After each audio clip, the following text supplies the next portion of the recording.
Bienvenue dans votre émission Jeunesse en mission, l'espace de vérité, de réflexion et d'engagement des jeunes d'aujourd'hui pour bâtir un avenir plus sain et plus responsable. Alors, aujourd'hui, nous ouvrons un dossier préoccupant, douloureux, mais nécessaire. La drogue chez les jeunes. Fuite de responsabilité, recherche de sensations, pression des pairs, vide intérieur, besoin d'appartenance, les causes sont nombreuses. Les conséquences sont souvent dramatiques. Isolement, échec scolaire, délinquance, dépendance ou parfois la mort. Alors, comment en arrive-t-on là? Pour en parler, nous avons le plaisir de recevoir sur ce plateau M. Gilbert Zissou-Nwanou, président cofondateur de la fondation SPH contre le cancer. Alors, M. Gilbert, merci d'avoir accepté notre invitation. C'est moi plutôt qui vous remercie en fait, parce que le sujet dont on veut parler maintenant, c'est un sujet crucial. Pourquoi vous êtes donné pour mission d'assister, si je peux le dire ainsi, des jeunes addicts à la drogue? Oui, mais tout à l'heure, vous m'avez présenté en tant que président, cofondateur de la Fondation contre le cancer. Ouais. Et la drogue, disons les choses comme ça, le sujet dont on parle aujourd'hui, quand les jeunes consomment de la drogue, c'est directement le cancer qui les attaque. C'est ça. On va y revenir plus amplement tout à l'heure. Alors, dites-moi, quand on parle de la drogue, c'est quoi réellement la drogue? En fait, il faut que je m'explique très bien en fait. Oui. En fait, la drogue, ça dérive en fait du tabac. Le tabac, c'est une plante de la famille des solanacées. Oui. Je vais m'expliquer. C'est une plante, par exemple, les plantes de tomates, tout simplement. C'est la feuille de cette plante-là que des grandes usines, ils prennent et font sécher d'abord. Oui. Quand ils font sécher, ils mettent ça en préparation dans les grosses machines. Ouais. Et en préparant, ils y ajoutent de la nicotine et d'autres substances très toxiques pour l'être humain. Ce sont ces deux choses-là qu'ils mettent dans la préparation pour nous sortir de la drogue, de la chicha, de l'inhalation. Oui. Il y en a même qu'on mâche comme du chewing-gum, par exemple.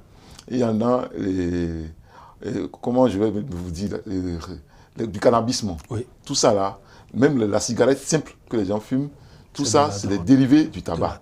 Okay. Même la drogue dont vous venez de citer, c'est des dérivés du tabac. Okay. Voilà. Alors, dites-nous, quels sont ces produits-là de façon ramassée qui pullulent sur le marché aujourd'hui, dont les jeunes s'en servent, consomment au quotidien? C'est vrai, vous avez parlé d'un cas que tous nous connaissons, la chicha, dont que les jeunes en raffolent aujourd'hui dans les coins de rue, dans les bars et autres. Quels sont les autres que vous pouvez nous citer ici, qui sont sur le marché, dont les jeunes sont addicts?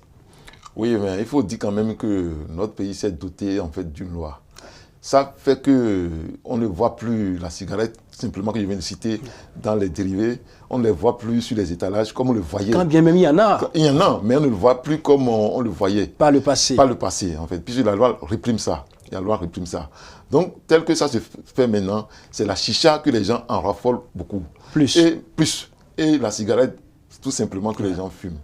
Mais la loi le réprime sévèrement. Et la drogue dont vous parlez, il y a eu dans les médias, j'avais appris dans les médias, que la police s'est dépêchée pour aller, je vais dire, prendre les jeunes qui consomment dans les maisons et autres là. Parce qu'il y a une loi qui existe. Qui reprime en fait la consommation de la drogue et de ses dérivés en fait. Alors, aujourd'hui au Bénin, quels sont, au niveau de la jeunesse, les jeunes que vous rencontrez souvent, ces produits, ceux qui sont disponibles sur le territoire béninois, que ces jeunes-là consomment souvent? Généralement, ils consomment de la chicha. De la chicha. Et de la cigarette, tout simplement. La cigarette, là. C'est ça que les gens fument énormément. Et surtout, moi, je vais inviter les jeunes filles. Oui. Parce que on constate maintenant au Bénin, ce sont les jeunes filles qui accompagnent leurs copains dans les bars, qui fument de la chicha. Et je vais citer la chicha dans les dérivés du tabac. Du tabac, qui est une drogue aussi. En fumant du chicha, c'est ce que la drogue et autres fait dans l'organisme qui donne le cancer, que tout que la chicha donne aussi. Okay. Est-ce que vous me comprenez bien? Donc les jeunes filles qui consomment de la chicha doivent s'attendre à quelque chose. La jeune fille, par exemple, qui prend du chicha, qui consomme du chicha, peut être improductif. Nous allons en venir tout à l'heure, ça fait partie des conséquences, mais avant, oui, sur le marché, c'est réel, c'est visible, c'est connu. La police tente tant bien que mal d'aller en répression pour normaliser les choses, ce qui ne prend forcément pas encore parce que tous les coins ne sont pas encore connus. Mais dites-moi réellement, à quel moment un jeune devient addict à la drogue? Voilà, vous savez, il y a un phénomène très simple, on va s'expliquer. Ouais. Vous savez que je viens de citer la nicotine dans les ajouts des gens qui préparent oui. Du tabac et ses dérivés. Et j'ai cité la nicotine. Oui. La nicotine, c'est un produit très dangereux oui. pour l'être humain. Dès que je prends un jeune, d'accord, oui. de 12 ans, 15 ans, qui commence à fumer de la cigarette très simplement. Oui. Ce produit, la nicotine, fait qu'il s'adapte. Ça lui fait l'addiction, en fait. L'addiction, c'est-à-dire il est devenu dépendant oui. de la chose. C'est la nicotine qui fait ça. Est-ce que vous me comprenez bien? Oui. Et dès que l'enfant... C'est-à-dire la dépendance de ce jeune à en consommer, à en prendre suffisamment. Et à tout moment... Et à tout moment, quand il veut même, je vais dire quoi, s'amuser, il pense à la cigarette. Parce qu'il est devenu déjà dépendant. Ce n'est pas parce que lui-même il le veut. C'est le produit qu'on a injecté dedans, dans la cigarette, par exemple. Et la drogue et autres. Ouais. C'est ça qui fait qu'il a de l'indépendance totale pour la drogue et autres. C'est ça. Les gens pensent souvent que... Je vais donner un exemple très simple. Un artiste, par exemple, qui veut prester chez un podium. Oui. Généralement, ce n'est pas que je suis en train de les stigmatiser, mais c'est ce qu'on remarque en fait souvent. Eux se disent quand même qu'en prenant peut-être de la drogue ou peut-être de la cocaïne, oui. d'accord, ils seront proactifs en fait quoi. C'est-à-dire ils vont bien prester. Oui. Or, c'est une erreur monumentale. C'est une erreur monumentale dans la mesure où Dieu nous a créés, je vais vous dire, libres. Et même sans fumer et autres là, nous sommes intelligents. Sans aller ajouter en fait, sans prendre n'importe quoi. Une force supérieure. On peut réussir. Alors, quelles sont les principales raisons ou causes psychologiques qui peuvent pousser un jeune, d'accord, oui. de la tranche peut-être, je suppose, enfin, de l'ado, c'est ce que nous constatons, de jeune âge aujourd'hui, vers la drogue? Vous avez parlé tout à l'heure d'un artiste. Ouais. Je voudrais savoir si par influence, je suis fan, je donne le nom d'un artiste, je suis fan de Bob Marley, et puis l'influence que Bob Marley ou l'idole qu'il représente pour moi, déjà sachant que Bob Marley consomme suffisamment, en a consommé de son vivant, je deviens consommateur de la ouais. drogue. Est-ce que c'est le cas? Oui, et je vais vous dire quelque chose tout simplement. Le 11 mai, ouais. c'est la journée du Bob Marley, en fait. Ouais. Et les gens, le monde entier ouais. en célèbre.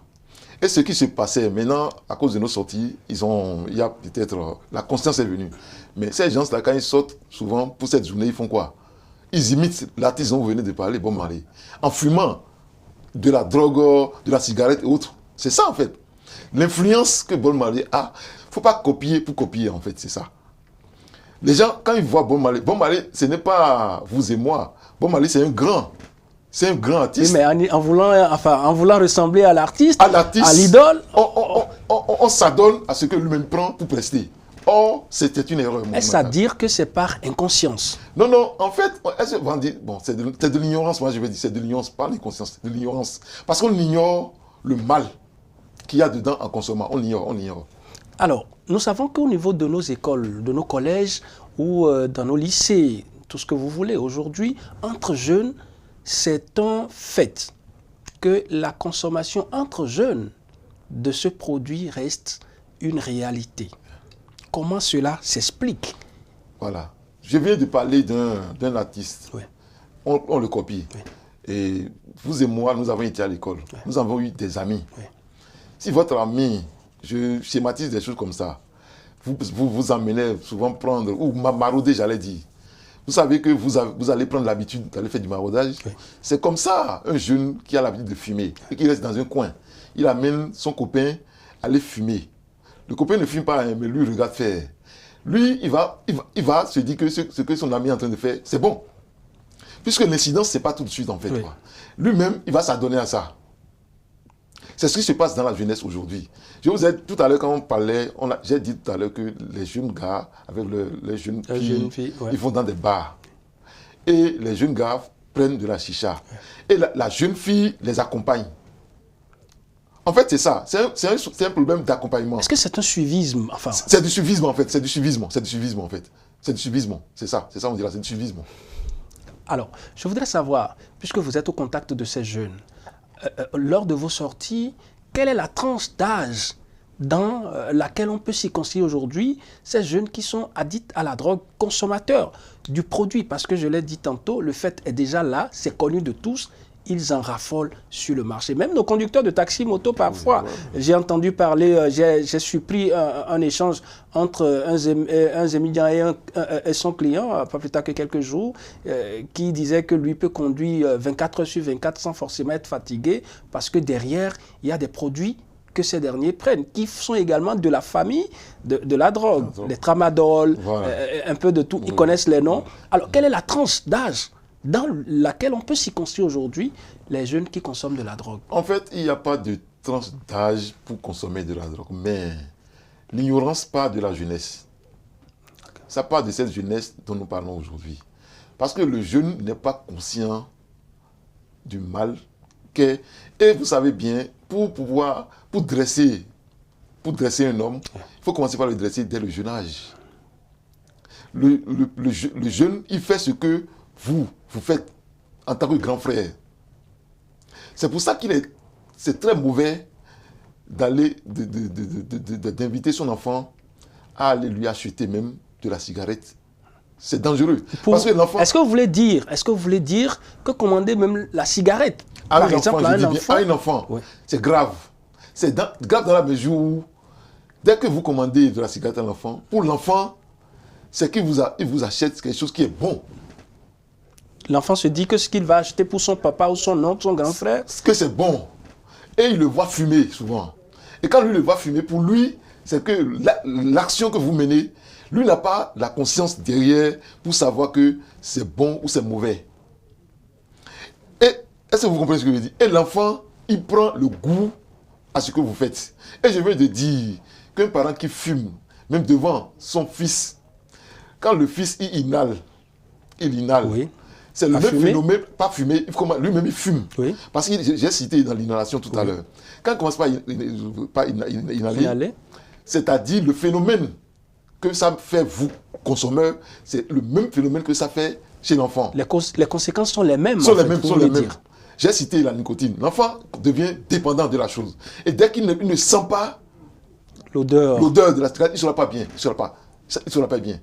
Et c'est ça qui l'accompagne, qui le conduit à aller aussi fumer, c'est ça. Mais puisqu'il n'a pas les moyens, justement, quand on parle, c'est vrai qu'il faut sortir un peu d'argent parfois. Hein? Non, la cigarette ne coûte rien. Ça ne coûte rien, je vous en prie. Avec 100 francs, on peut acheter la cigarette. Moi, je n'ai jamais fumé, mais je sais quand même que la cigarette, telle que c'est fait, avec 100 francs, on peut avoir une baguette de cigarette. Oui, monsieur Ouanou, dites-moi, pour des jeunes, enfin des enfants, des adolescents, j'allais dire, qui n'ont pas les moyens, et qui peut-être prennent une feuille, un bout de papier, plient et allument pour imiter un peu les adultes dont vous parlez, les jeunes, les grands frères, les parents dont vous parlez. Est-ce que c'est aussi une façon, est-ce qu'on peut mettre ça dans la liste de ceux qui consomment la drogue? En fait, je comprends ce que vous voulez dire. Mais vous savez, c'est en imitant, on dit souvent, c'est-à-dire que... C'est-à-dire, le petit, pour être roi, c'est déjà dès le bas âge qu'il se forme, je veux dire. Ouais. Mais celui qui fait ce que vous dites là, plus tard, va consommer. Il n'y a rien à faire. Il n'a rien à faire, il va le faire.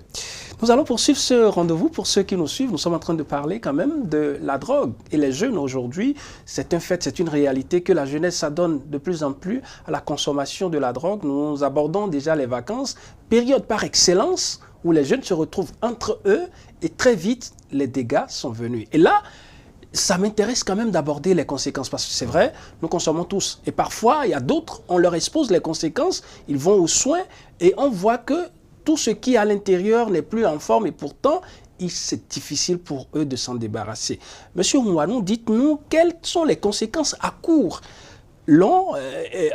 moyen et long terme en ce qui concerne sur la santé mentale et physique en ce qui concerne la consommation de la drogue. En fait, les conséquences sont beaucoup. Beaucoup. Parce que tout à l'heure, quand vous êtes en train de la lecture, et j'ai cru avoir... vous avez sorti un mot tout à l'heure. Vous avez dit à l'école. Oui. À l'école. Oui. Celui qui fume... Échec scolaire. Scolaire, voilà. Ouais. C'est pour ça que j'ai dit l'école. Oui. Celui qui fume, souvent, il est fatigué. Souvent, ils sont fatigués. Parce que la substance toxique que les gens mettent dans ces produits toxiques, on les appelle produits toxiques, en fait. Ça les rend faibles, en fait. Un jeune qui fume ne peut plus... C'est-à-dire, à l'école, il sera pas lucide. Il ne pourra plus bien suivre les cours. Il va dormir au moment des cours. Ça lui rend faible, en fait. Donc, il ne sera pas productif. À l'école, il ne va pas bien produire. Et ça commence, les dommages commencent par là. Et seconde chose, celui qui prend de la chicha et autres là, il fait la violence. Puisque vous avez cité tout à l'heure, ils font la violence. Ils ont tendance à croire que ce qu'ils font, tout ce qu'ils font est bien. Et donc on n'a pas leur dit normalement que ce n'est pas bien. Et je vais citer des événements macabres qu'on a eus. Des témoignages. C'est des jeunes qui fument, qui prennent de la drogue en fait. C'est généralement les jeunes qui prennent de la drogue qui font ça. Vous voyez? Donc, et les conséquences sont dramatiques. Oui, vous avez parlé quand même de témoignages. Au cours de vos sorties, vous avez eu des cas de violence partagés quand même avec nous. Voilà, je vais vous dire, au cours de nos... Puisque nous sensibilisons les gens, fondamentalement. Nous faisons de la sensibilisation. Mais on était à Porto Novo, principalement au lycée Béanzin de Porto Novo. D'accord? Il y a un jeune qui s'est levé, qui nous a dit, lui par exemple, quand il avait commencé par fumer, d'abord c'était la cigarette tout simplement. Et après il s'est foncé dans la drogue et autres avec les jeunes. Mais ils sont allés, je vais vous dire, vendager, je vais dire une boutique, pour aller voler, cambrioler la boutique. Et l'argent, ils ont fait quoi avec ça? Ils ont percé dans la consommation de la drogue. C'est-à-dire qu'ils voulaient aller à un niveau plus élevé, il leur fallait les moyens. Et donc, il faut aller cambrioler. Donc... Et lui nous disait, quand il était petit, quand on parle de cambriolage, lui, il n'en a rien à foutre. Mais c'est parce qu'il prenait de la drogue qu'il a eu le courage. Tout à l'heure, on a parlé d'un artiste qui veut prester. Pour eux, c'est que ça leur donne la vigueur. C'est à cause de ça qu'ils font de la bonne prestation. Vous savez quoi? Et ce n'est pas quand même donné à tout le monde de se présenter devant un public, un monde, pour tenir le micro. Voilà. Donc pour eux, en consommant... Ils sont dans un état second. Voilà, second. Et ils peuvent prester. Alors que c'est une erreur. C'est une erreur. Alors on parlait des conséquences justement. Ça c'est une conséquence. Ça n'est pas de la chose. Et il y a aussi le côté de la santé. C'est pour ça que vous avez dit, ça peut entraîner la mort. La mort dans la mesure où si vous consommez toutes ces substances dont je viens d'évoquer, la drogue et autres là, vous allez avoir le cancer. Plusieurs types de cancers d'ailleurs. L'artiste que vous avez évoqué tout à l'heure, il est mort de plusieurs cancers. Plusieurs types de cancers. Les cancers l'ont envahi complètement. Est-ce que c'est un point qui favorise aujourd'hui le développement du cancer chez les jeunes pour la plupart? Parce que, oui, on entend telle personne est décédée de cancer, on n'a pas pu le récupérer, tel souffre de cancer. Est-ce que vous voulez dire que quelque part, c'est la consommation abusive de la drogue qui conduit à la prolifération de cette maladie au sein de notre société? Je vais vous dire quelque chose. En fait, on a eu beaucoup de séminaires. D'ailleurs, là, avec le gouvernement, on a rédigé un livre avec les spécialistes du cancer au Bénin, dont je fais partie. Je suis membre, d'accord? Et la première cause, il a été révélé au cours de notre séminaire, différents types de séminaires, que la première cause du cancer au Bénin, dans tout le monde entier, c'est la consommation du tabac. De la drogue, du tabac. Disons les choses comme ça. C'est ça. Et comment vous pouvez comprendre ça? La première cause, je vous dis. Maintenant, après ça, il y a d'autres causes. Il y a ce que nous mangeons aussi. On a dit de manger sain. Combien de Béninois ont la bourse pour manger sain? Manger sain, ça a un coût. Est-ce que vous comprenez? Donc, nous mangeons mal. Mais il faut toujours, il faut quand même dire que, c'est comme quelqu'un le dit souvent, nos grands-parents ont mangé tel que nous mangeons aujourd'hui. Non, je vous en prie, nos grands-parents, je vais vous donner un exemple. Ouais. Et il y a du chamama aujourd'hui, oui. La jeunesse en raffole en fait, hein, mais nos grands-papas n'ont pas besoin de ça, ils n'ont pas connu ça. Donc, ceux dont on parle de la cassa, nous ne pouvons pas parler de la cassa. Et dans quoi? Dans des feuilles. Oui. Aujourd'hui, on voit les cassas dans les sachets plastiques. Des sachets plastiques. Nous allons continuer. Que peuvent faire les parents, éducateurs, responsables, religieux ou politiques, aujourd'hui pour freiner le phénomène parce que ça prend l'ascenseur? Exactement. Et vous savez quoi? En fait, le parent a un grand rôle à jouer. Oui. J'ai dit tout à l'heure que le parent qui commande de la cigarette à son enfant, lui apprend à fumer. Donc, il est défendu, c'est-à-dire, on défend aux parents, d'accord? De commander, de mêler, je vais dire, oui. Leurs enfants à ce vilain jeu, qui est déjà, sur le plan pénal, c'est répressif. Nous allons venir dans notre prochain numéro sur les tests qui réprimandent. Il n'y a pas de problème, c'est un plaisir pour moi de revenir là-dessus, d'accord? Oui. Et maintenant, vous avez parlé des religieux. Les parents, on dit que les parents sont des, je vais vous dire, sont des enseignants, je vais dire. Oui. On donne l'exemple, un religieux qui, dans son message, il passe ce message-là. Ça va porter. Un religieux, c'est un homme, je vais dire, un homme fort. Oui. Quand ça vient d'un religieux, un prélat, je veux dire, les choses, ça prend. Ça prend. D'où ce rôle-là pour un parent, oui. Pour un religieux. Et pour le politique dont vous avez dit. Oui. Le politique, son rôle fondamental, c'est de nous soutenir, nous. Vous qui êtes dans le combat déjà. Dans le combat de sensibilisation, voilà, c'est ça. Alors, dites-nous comment prévenir la consommation de la drogue dès le plus jeune âge et quelles sont les alternatives positives à proposer aujourd'hui quand nous savons déjà que le phénomène reste une réalité. Oui, mais maintenant, pour la prévention, oui. D'accord, à titre préventif, oui. Le message doit venir déjà des parents à la maison. Tu dois dire à ton enfant, si tu suis notre émission aujourd'hui, oui. Et tu entends tout ce qu'on est en train de dire, oui. Tu dois pouvoir dire, sensibiliser ton enfant d'abord, d'accord, oui. Et nous pouvons vous accompagner. Est-ce que vous comprenez ce que je dis? C'est ça.